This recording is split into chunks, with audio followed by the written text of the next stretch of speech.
Hello everyone. The recent USACO 2024 December contest for bronze has recently ended. In fact, it is 12:15 as I'm posting this video, so it's been 15 minutes since this competition has ended. And of course, you know your boy Icy Rose gotta make the solution up. So this problem number 2, Farmer John's cheese block, seemed to be a bit of a tough problem for a lot of people throughout this competition.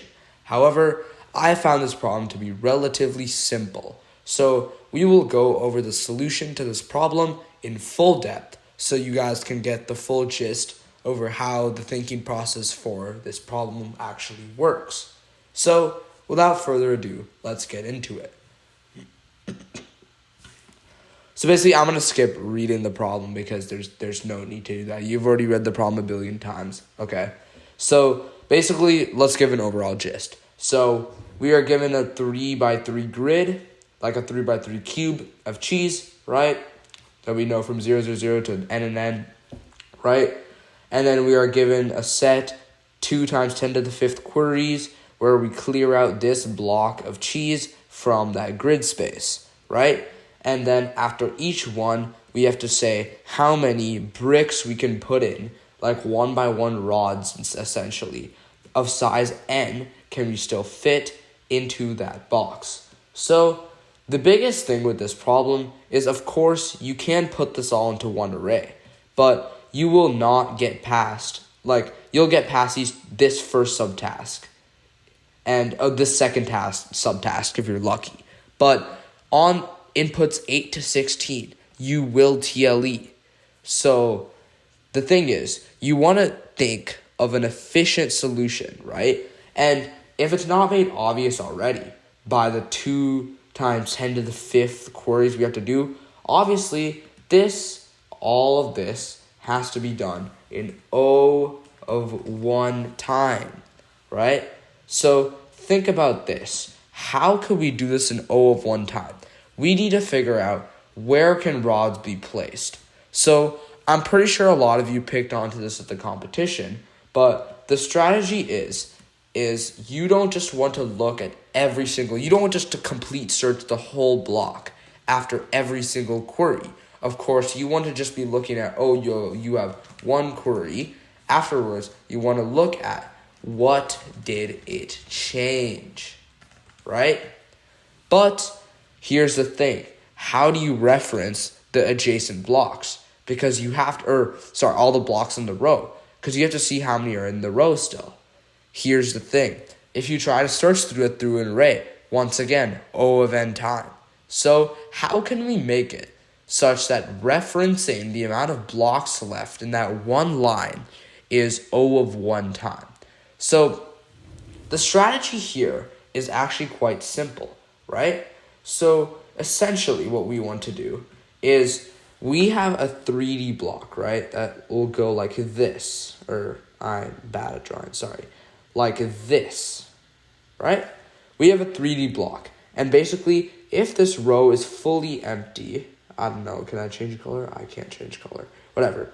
But if this full row is empty, we will say, there is a rod that we can place there. So in fact, the strategy is that we can make, and of course, actually, it is good that I have to cover this first, right? Because the coordinates can go up to 1,000, right? You cannot make a 3D array. This is because you will be at the 10 to the 9th limit, right? Which means you cannot process a single other operation. You are going to instantly TLE. You will not even get past the first test case. You will not pass the sample input case. But yeah, so that is why you can't make a 3D array. But if you guys caught on to that, what's the next best thing that we could do? We can use 3 2D arrays to get an overall figure of the face, per se. So each thing comes in the form of x, y, comma, z, right? Each coordinate comes in this form. So the front face, right here, this will be our x, y face. And this thing right here will be the YZ face. And then the face up here will be our XZ face, okay? So the strategy here is that we want to basically make 3 different 2D arrays, right? So essentially, actually, at this point, why don't I just go over my submission, right? Ignore the super funky names. I don't know why I submitted like this. Let's think, what problem? This was not the right problem. Sorry. Okay. Sorry, I'm wasting time. Whatever. Okay, we'll just ignore my solution for now. So the thing is, right?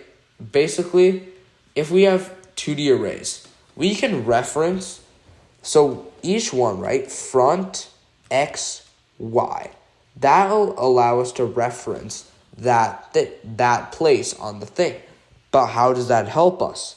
Front X, Y should store the amount of cubes still in that row. So at the start, we will fill all these 2D arrays with values of n. And every time that we see an x value in here, with O of 1 time, we can just do this. Front xy minus, right yz, and so on and so forth. You get what I mean. And this will basically give us an accurate result of how many things will still be left in that row. So after each time that we do this, we can just make an if condition. If front xy is now equals to 0. It's the only thing that got modified. We don't need a complete search for any other thing. If this is equals to 0, we will have another variable where we will say, tab exits the thing apparently. But we will have another variable where we'll say answer plus. And at the end of all of this, of course, we have to still, So basically this set of code right here, you will have to repeat this 3 times. You have to repeat this 2 more times for the right and the top face, right? But at the end, simply see out your answer. And in essence, this is the solution. Do you see how simple this was? We solved this in no more than probably 5 minutes. This is such an easy solution. Probably implement this in 10 minutes. This is what I did in the competition. And in fact, this is super similar this is super similar to USACO 2024 US Open contest bronze, right? There was a problem, actually. Let me pull it up. So I actually didn't compete in this contest, but so if we just take a look at the random problem, right? Oh, I did actually submit this problem. Oh yeah, I got full test cases. My bad. I did actually do this contest. But this problem's a bit harder. But in essence, this would actually be good practice. Once you've looked at this video, go and attempt this problem. In fact, I'm not even going to spoil the solution. Super similar problem. I'm not even going to spoil the solution. This is extremely good practice. Go practice this problem. It's going to be on the January test. Okay? Just make sure, like in essence, USACO is just a practice thingy. You just practice. You'll see so many problems are so similar. They have so many similar implementations. I looked at this problem. I did this problem not 10 minutes before the test. I did this literally a week before. And I remembered this. I was looking at past contests. I wasn't just going onto USACO Guide. Because, to be honest, it just spoils you the algorithm. You don't get the actual learning. I just go to past contests, take the problems. There we go. New learning, right? This, I actually made the whole thought process behind this problem. Got full test cases on it, right? This problem is a way easier version of this. Way bowed down version. This is such an easy problem, okay?